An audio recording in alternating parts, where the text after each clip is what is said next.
Hi mamahal, ang ating topic ngayon na tinatanong ni Larry, ang tanong niya ay, gaano kainit sa loob? Ramdam ba yung daloy kapag nilabasan na ang isang lalaki?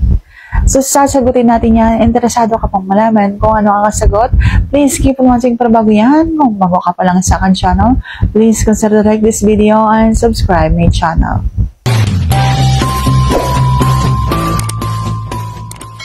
So, ramdam nga ba yung daloy doon sa loob ng bulaklak?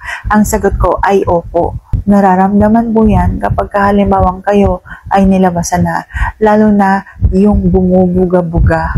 Yung mga ugat-ugat kasi ay naglalakihan. At opo, masarap po. Masarap po yung init na nararamdaman kapag halimbawang sa loob ng bulaklak inilalabas ng isang lalaki yung kanyang gata. Hindi katulad ng iba na inilalabas pa. Ako kasi bilang isang babae, gusto ko kasi sa loob. Kapag halimbawang hinugot, parang may pagkabitin akong nararamdaman kahit nakatapos naman ako. Kaya gusto ko talaga na sa loob nilalabas ng isang lalaki yung kanyang gata. Huwag na sa labas, oy sayang yun.